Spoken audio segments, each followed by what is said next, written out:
Vision.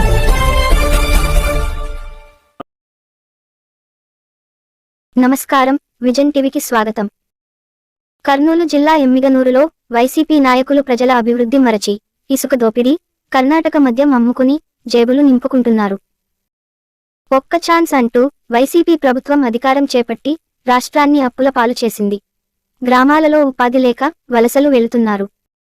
ఓట్ల కోసం రాష్ట్రంలో వైసీపీ కుల రాజకీయం చేస్తుంది. రాష్ట్రంలో టీడీపీ, జనసేన, బీజేపీ పొత్తు కుదిరితే ఎమ్మిగనూరు టికెట్ బీజేపీకి వస్తే భారీ మెజారిటీతో గెలిచి బీజేపీకి కానుకగా ఇస్తానని ఎమ్మిగనూరు బీజేపీ కన్వీనర్ మురహరి రెడ్డి అన్నారు. నమస్కారాలు. ఎమ్మిగనూరు నియోజకవర్గంలో భారతీయ జనతా పార్టీ ఈరోజు బలంగా ఉంది. ఇక్కడ ఉన్నటువంటి భారతీయ జనతా పార్టీ కార్యకర్తలు, నాయకులు గత 10 సంవత్సరాల నుంచి పార్టీ కోసం నిరంతరంగా పనిచేస్తూ వాళ్ళ స్థాయికి, పార్టీ బలోపేతానికి అందరూ సహకరించినారు. అదేవిధంగా ఈరోజు భారతీయ జనతా పార్టీ రాష్ట్ర అధ్యక్షురాలు శ్రీమతి దగ్గుబాటి పురంధరేశ్వరి ఆదేశాల మేరకు ప్రతి ఒక్క బూత్ కమిటీలని కానీ వేసి పూర్తి సమ్మేళన వరకు మేము పూర్తి రెడీ చేసి ఉంచినాము. అదేవిధంగా ఇప్పుడు భారతీయ జనతా పార్టీ అలయన్స్లో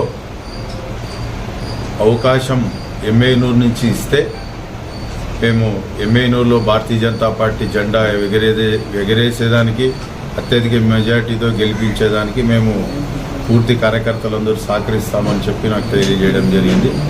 అందులో భాగంగా ఈరోజు ఎమ్మిగనూరులో వైఎస్ఆర్సీపీ పార్టీ అధికారం వచ్చి ఇప్పుడు 5 సంవత్సరాల దగ్గర అవుతా ఉంది. ఇప్పటి వరకు వాళ్ళు ఎమ్మిగనూరులో డెవలప్మెంట్ ఏం చేసినారనేది ఇక్కడ ఉన్నటువంటి ప్రజానికానికి అంతా తెలుసు. ఇక్కడ ఏం డెవలప్మెంట్ అయిందంటే ఇక్కడ జరిగింది ఉసుక దోపిడీ, లిక్కర్స్ మాఫియా, ప్రతి చోట టెట్రాలు దొరుకుతూనే ఉన్నాయి. ఈ రోజుకి కానీ చూస్తున్నారు మీరు, కానీ 2-3 రోజుల కింద కానీ ఎక్కడ చూసినా దొరుకుతూనే ఉండే టెట్రా ప్యాకెట్లు. నేను పదే 3 సంవత్సరాల నుంచి చెప్తా ఉన్నా, ఇక్కడ అవినీతి విచ్చలవిడిగా మితిమీరిపోయింది. కాబట్టి రాష్ట్ర ప్రభుత్వం ఈరోజు వైఫల్యం చెందింది. ఎందుకంటే వాళ్ళ అధికారంలో ఉండి నియంత్రించాల్సిన ఇటువంటి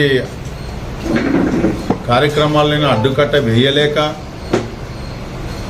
వాళ్ళ ఎమ్మెల్యేల మీద నెపం పెట్టి ఈరోజు ముఖ్యమంత్రి పబ్బం గడుపుకుంటున్నాడు. ఎమ్మిగనూరు నియోజకవర్గంలో ఈరోజు గుట్టా రేణుకమ్మ గారిని తీసుకురావడం జరిగింది. అంటే వాళ్ళు నాన్ లోకల్, మన ఎమ్మిగనూరుకి వారు, నాకు తెలిసి ఎమ్మిగనూరుకి వాళ్ళు వియంకరాలు. కానీ ఎమ్మిగనూరులో ఈరోజు వైఎస్ఆర్సీపీ పార్టీ టికెట్ వాళ్ళకి ఇవ్వడం జరిగింది.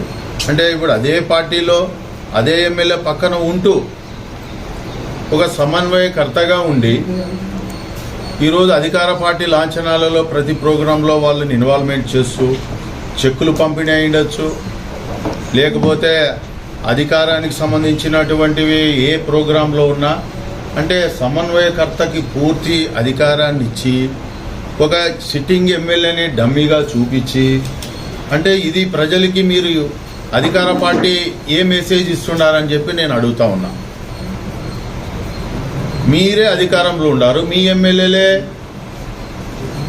అనర్హులని మీరే ప్రకటించుకొని మళ్ళా కొత్త వ్యక్తుల్ని పరిచయం చేసి ఈరోజు అధికారాన్ని అడ్డం పెట్టుకొని మీరు ఎవరిని గౌరవిస్తున్నారు? ఇప్పుడు మీ పార్టీలో మీ ఎమ్మెల్యేనే మీరు అగౌరవపరుస్తున్నారని నేను ఈ మీడియా మిత్రుల ద్వారా నేను తెలియజేస్తున్నాను. అంటే వైఎస్ఆర్సీపీ పార్టీకి కావాల్సిండేది ఏమంటే అధికార దాహం.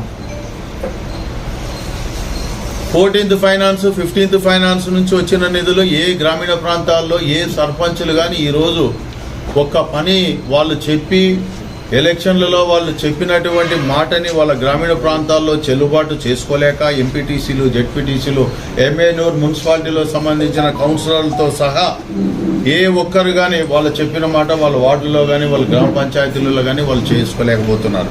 ఎందుకంటే 14th ఫైనాన్స్, 15th ఫైనాన్స్ నుంచి వచ్చిన డబ్బులు అకౌంట్లో పడుతున్నాయి, పొద్దునకంతా రిటర్న్ పోతూ ఉన్నాయి. కాబట్టి ఇది ఎవరి వైఫల్యము? ముఖ్యమంత్రి వైఫల్యం. జగన్మోహన్ రెడ్డి గారు నేను బటన్ నొక్కుతున్నాను డబ్బులు మీకు వస్తున్నాయని చెప్తున్నాడు. ఈ అప్పు ఎవరిది? ఇది ఏం నీ సొంత డబ్బులు ఇస్తున్నావా? ఈరోజు రాష్ట్రానికి సంబంధించినటువంటి డబ్బుల్ని నీ ఇష్టం వచ్చినట్ల నువ్వు అందరికీ పథకాల పేరుతోన నవరత్నాల రూపంలో నువ్వు ప్రజలకు ఇస్తూ పోతూ ఆ అప్పు ఎవరు కడతారు? ప్రజలు మేమే కదా కట్టాల్సింది. ఇప్పుడుండే జనాభా ప్రకారం ఒక వ్యక్తికి 2 లక్షల రూపాయలు ఉంది. మళ్ళొక్కసారి నాకు అవకాశం ఇవ్వండి. Why not 175 అంటుండవు.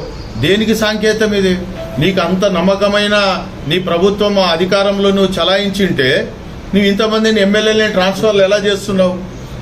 అదేమైనా ఉద్యోగస్తుల 3 సంవత్సరాలకు ఒకసారి అయిపోయింది ట్రాన్స్ఫర్ చేస్తామని ఇప్పుడు 5 సంవత్సరాలకు ఒకటి రాజకీయ నాయకులకి ట్రాన్స్ఫర్ సిస్టమ్ తీసుకొచ్చిన ఘనతగానే వైఎస్ జగన్మోహన్ రెడ్డిది అని చెప్పి మనం తెలియజేయాలి ఈరోజు. కాబట్టి ఈరోజు ప్రజలు మీకు బుద్ధి చెప్పడానికి సిద్ధంగా ఉన్నారు. మీరు సిద్ధంగా ప్రజల మీద కాదు, ప్రజల మీద ఆల్రెడీ మీరు పెట్టినటువంటి అప్పులు. మీరు ఈరోజు ఏ గ్రామానికి పోయినా కానీ తాగునీటి సమస్య, ఏ గ్రామానికి పోయినా రోడ్డు సమస్య, డ్రైనేజ్ సమస్య. మీరు ఓన్లీ డబ్బులు మాత్రమే ఇచ్చి పప్పుల బెల్లాలకి డబ్బులు ఇచ్చినట్లు ఇచ్చి ప్రజల్లో మీరు ఓట్ బ్యాంక్ రాజకీయాలు చేస్తున్నారు. కానీ మీరు ఏ డెవలప్మెంట్ చేసినారు?